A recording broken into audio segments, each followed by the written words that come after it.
Yeah, so we'll go ahead and take questions. Hello, how are you? Hello, good, thank you. How are you feeling going into your 14th year, 13th season, as we've been discussing?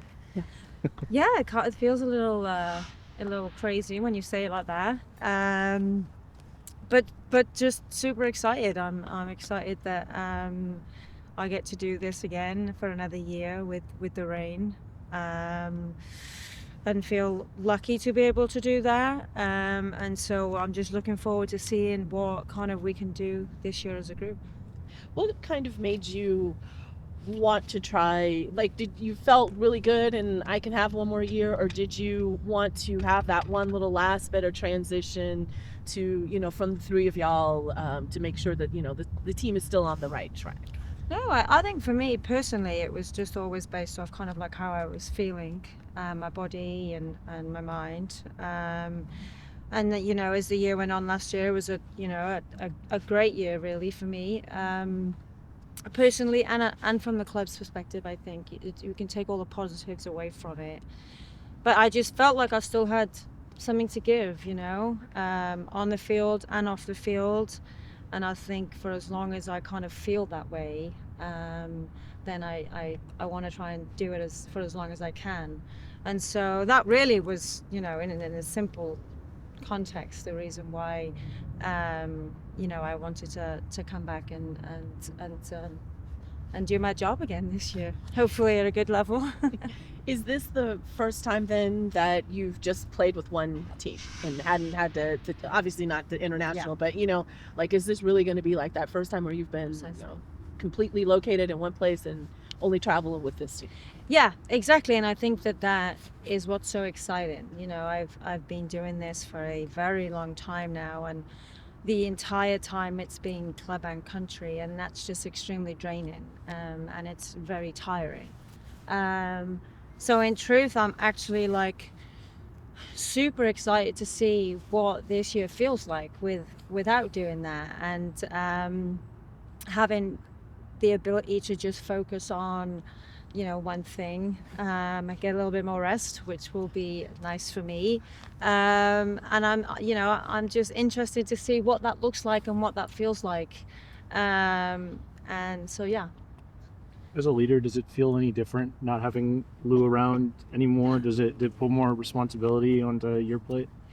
I mean, I guess, yeah, naturally it will, obviously, especially if people understood how much Lou actually did, they would understand that, yeah, I do feel like there's that added kind of responsibility now in trying to take a little load of what Lou did, which actually is pretty impossible.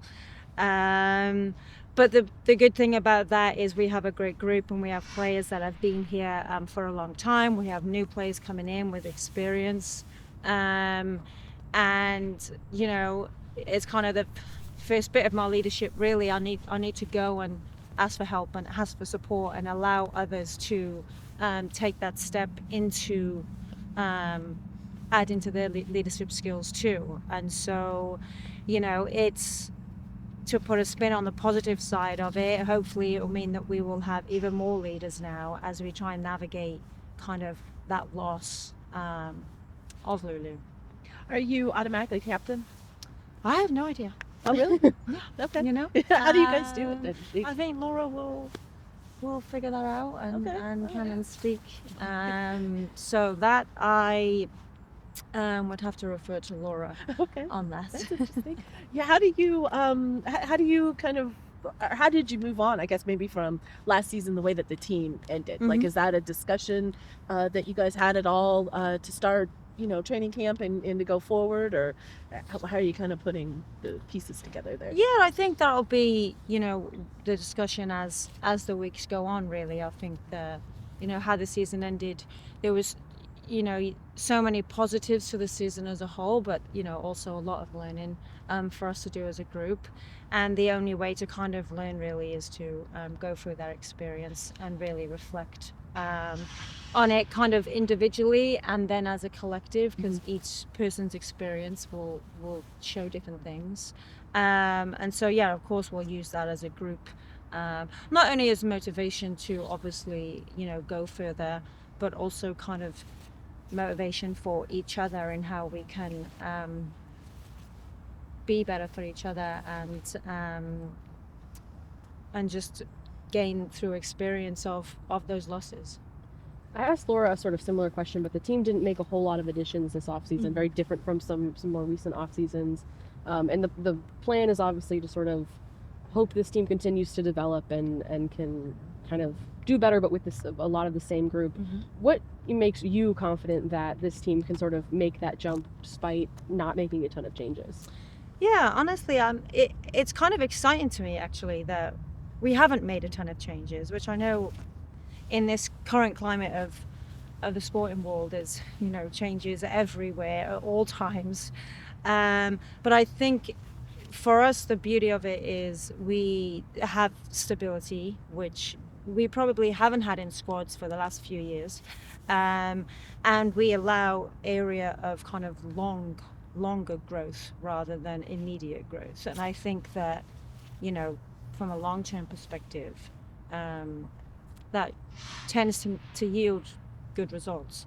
And so when you think of the squad from that perspective, I remember a stat last year that in our playoff game, we had 15 or 16 players that it was their first kind of playoff game that they were involved in. I don't know the numbers exactly. And you kind of just go, wow, that's a lot that have not gained that experience. But now they have. So now when you go into this year with that same group of players, you're already adding experience to the group.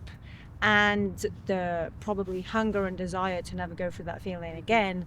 And then obviously the field work and execution in development. And I think that when you kind of add that together and the way that Laura coaches and the way that we pride ourselves on our culture, my hope and my belief is that we will thrive. And I mean, that is the plan. And can you speak just a little bit more about like the importance of stability, or maybe how the lack of stability maybe hurt the team in the past?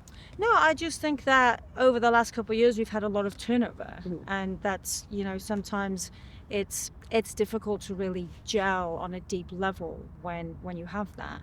And so I'm super excited to kind of come in with familiarity. Obviously a few new faces, of course, it's always super important. But the kind of positive of not having a lot of changes is we get to continue to solidify our kind of attributes together, learn how to create the relationship on the field at a deeper level, because we're all still together, and that's exciting. What do you think about the or comment maybe on the addition of 2 new teams, four more games, and then playing in Spokane? Those are I mean, the addition of games is always a tricky one. If I was still playing international, I probably would feel a lot different about it. But yeah, adding games, especially in this country, is difficult with travel, but it's also super fun, and super excited to see Denver and Boston, thank you. And obviously Boston's history with the league, it's nice to see them back in here. And so super exciting to keep expanding the league as well. I think that just goes to show the growth that we're having. And I think, with Spokane, I'm excited to kind of get down there and play down there. It's always fun. Washington is such a big state. It's nice to be able to go and interact with kind of everyone that's involved in it. And also on the kind of flip side of that, we know that the World Cup is coming here, and we're excited about that too, right? And so, it's more football here in Washington, and we get to be more visible for everybody that enjoys the sport. And so, I'm like I said, I'm excited to go and see the people in Spokane, and hopefully some of our fans can travel there and make it like, an away day or something. And, I just think there's endless positives to the situation that is the World Cup coming to Seattle.